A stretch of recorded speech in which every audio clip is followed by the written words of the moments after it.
Et c'est le moment de retrouver le dossier avec Gilbert Kémaïs, membre de la CLCV de Saint-Malo. Monsieur Communication, bienvenue derrière ce micro. Bonjour Jean-Christophe. Alors c'est vrai que l'Assemblée Générale de la CLCV de Saint-Malo a eu lieu précisément dans la ville récemment. Et je crois qu'il y avait 47 adhérents. Oui, c'était le 11 mars dernier, déjà. Sur combien d'adhérents d'ailleurs au total? 124 je crois, 124 oui. Il y avait 8 bénévoles présents? Des bénévoles? Ah bah oui, il manquait peut-être une personne je crois, c'est tout. Sinon tout le monde était là. Et donc vous avez parlé effectivement de la vie de l'association avec les permanences que vous organisez? Oui, le jeudi et le jeudi comme tout à l'heure d'ailleurs. Une fois sorti de votre studio, me voilà déjà à la CLCV. Et puis le mardi, et puis sur rendez-vous les mercredis avec notre assistante sociale. En 2022, la CLCV Saint-Malo a étudié 72 dossiers. Ouais. C'est pas mal, hein? C'est pas mal.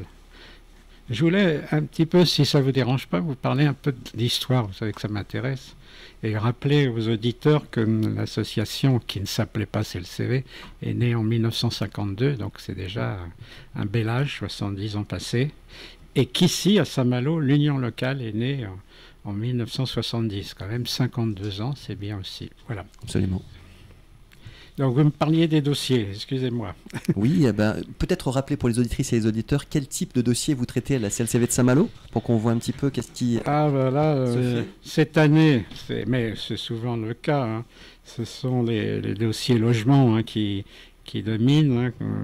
Alors, il y a ce qu'on appelle les informations conscientes d'orientation, c'est-à-dire que des gens qui viennent nous voir et qui repartent, c'est-à-dire satisfaits ou avec une information suffisante. Donc ça, ils ne sont pas traités.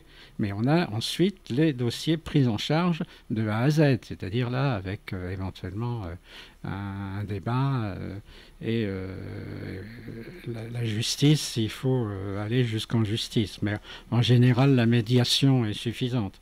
Mais le gros des troupes, c'est autour du logement, mais ça, c'est pas nouveau.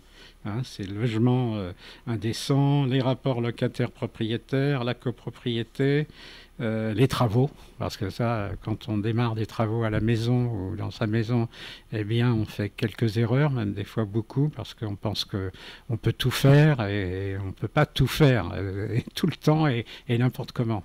Et ça, je le dis aux auditeurs, c'est un conseil, il faut se rendre à la municipalité, au service des urbanismes, au service de travaux, logements.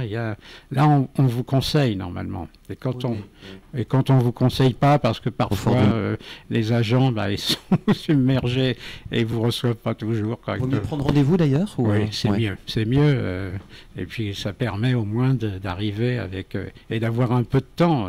Moi, je gère pas les services municipaux, mais je pense que si on sait que vous venez et le pourquoi de votre venue, c'est quand même mieux.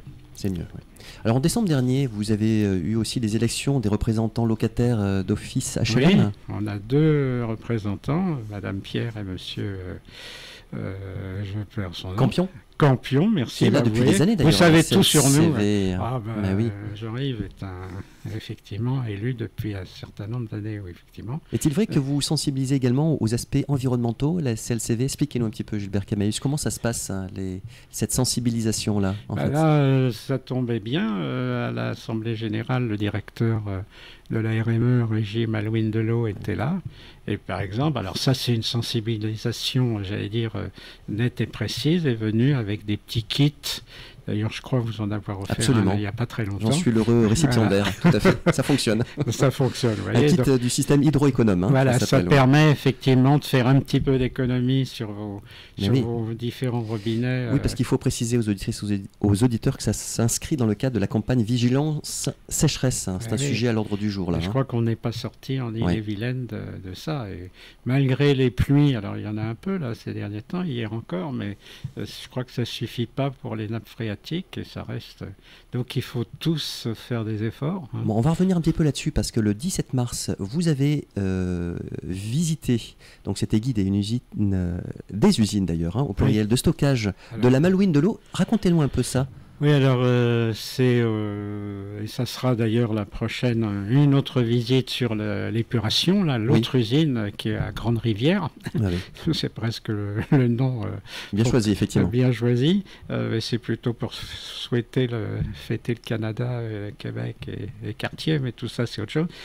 C'était une visite guidée avec le personnel de la RME qui nous ont montré leur travail, parce que c'est un long travail, ne serait-ce qu'en ce moment avec les rue de Douve, tous les travaux de changement des canalisations. À Saint-Servant, boulevard Douville, oui. Ouais, ouais, absolument. C'est très important et on a pu, quand même, là on comprend, d'ailleurs même au niveau des mètres cubes, ce qui est au quotidien quand on ouvre le robinet, quoi. Oui. Ça, et ça sensibilise vraiment, c'est-à-dire que tout d'un coup, quand on rentre chez soi, on ne voit pas on regarde pas son robinet comme d'habitude, je dirais. On se dit, il faut quand même faire attention.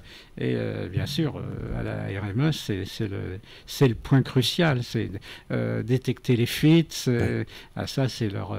et il y en a, même celles qu'on voit pas. Alors, il y a un entretien, bien sûr, il y a une maintenance qui est réalisée régulièrement. Tout ça, c'est bien rationalisé comme travail. Notamment, ça passe par aussi l'installation d'hydromètres, je crois, si j'ai bien noté. Oui, ça permet de vérifier justement s'il y a des fuites dans tel ou tel quartier. Je me souviens d'être allé aussi aux 10 ans de la RME, parce qu'ils ont fêté leurs 10 ans, et d'avoir entendu le maire, là je ne vais pas le trahir, qui disait, et ça c'est très important, il disait lui-même, je n'ai pas toujours cru en la création, et maintenant je pense le contraire. Parce que l'eau est moins salée depuis, c'est une image, elle est moins salée depuis 2014 en fait. Voilà, absolument. Et il dit, voilà, il n'était pas contre arc-bouté, mais il était quand même entre deux idées, et il a dit que bien sûr qu'il n'y a que les imbéciles qui ne changent pas d'avis, et qui d'ailleurs c'en est pas un. Donc du coup, très sérieusement, il a salué ses 10 ans, et on était contents, nous aussi, on était invités officiellement. C'est Jocelyn Pirard qui est venu, en fait, le directeur, que vous avez accueilli il y avait là toute la direction. Ouais, voilà, c'est ça. Plusieurs personnes pour l'AG de la CLCV à Saint-Malo. Gilbert Kémaïs, il y a aussi effectivement le fait que c'est un producteur unique, la RME. Donc depuis 2014, on l'a dit, 5 distributeurs, 42 communes tout de même, hein, c'est pas rien. Oui, ça fait du monde. Hein. Quand on regarde tout ça. Je ne me souviens plus du nombre de personnes, ça fait vraiment beaucoup de monde. Et ça permet donc, j'allais dire, de bien comprendre ce qu'est l'acheminement de l'eau jusqu'à la maison, et de bien comprendre ce qui nous arrive, parce qu'on n'est pas sorti des pénuries et des problèmes de l'eau. En fait, c'est un cycle, on s'aperçoit l'eau, donc elle est bien sûr acheminée. Et justement, l'eau usée, notre prochaine visite nous permettra aussi de comprendre. Vous nous en ferez un petit rapport, alors, bien sûr, pour nous éclairer sur ces enjeux. En tous les cas, vous l'avez évoqué, Gilbert Kémaïs, mais on est fortement incité à continuer à rationaliser son utilisation de l'eau. Absolument. Une douche, c'est moins de 4 minutes, je crois, c'est ça? Oui, 4 minutes. 4 minutes. Chronomètre en main. Et surtout pas de bain si on peut. Alors bon, des fois on a besoin pour les petits, c'est pas forcément des bains, mais les enfants, c'est beaucoup mieux quand on en a plusieurs en plus. Vous qui êtes père de famille, vous connaissez bien ça. Absolument. Alors chaque année, il y a 7 km de réseaux de branchement qui sont renouvelés. On évoquait tout à l'heure la maintenance, c'est assez imagé.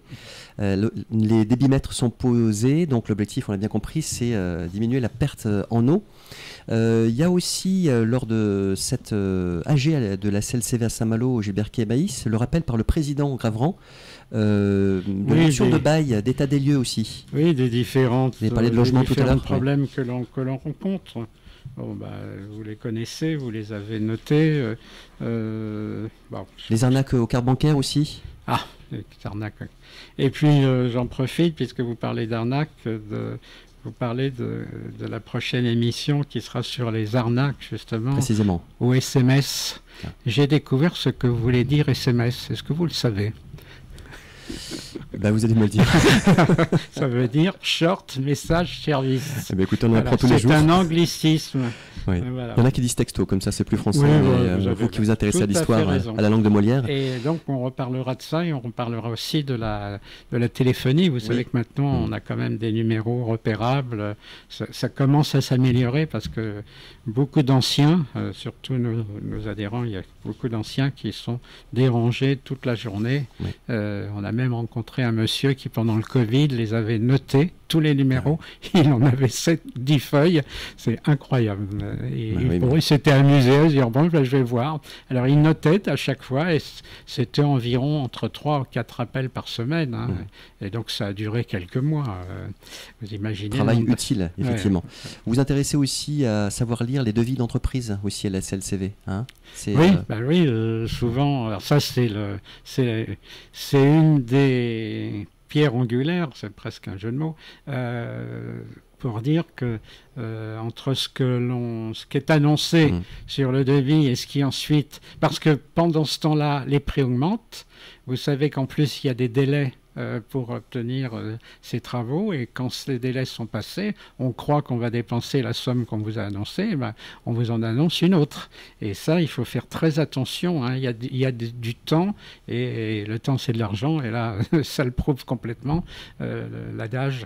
Alors vous êtes bien sûr au cœur de l'actualité, puisque vous vous intéressez aussi à l'impact sur les factures de la conjoncture au niveau géopolitique, mais aussi sur le prix donc du gaz et de l'électricité. Hein. Ah oui, alors j'ai édité une lettre qui était assez importante et très, très complexe, parce il y a plusieurs zones de distribution de gaz.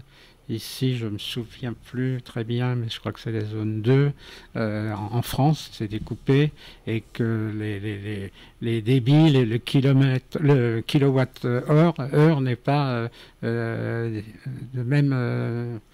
même tarif, je cherchais le mot, excusez-moi, tarif où on se trouve alors, en France. Donc là aussi, mais ça je voulais éventuellement revenir un jour sur sur le sujet en complément, parce que le temps imparti nous permettrait pas d'en parler. Absolument. Mais en tous les cas, on vous retrouve le jeudi 13 avril derrière ce micro, Gilbert Kémaïs, avec un prochain sujet. Hein. À très bien. Belle quinzaine à vous alors. Au revoir. Au revoir.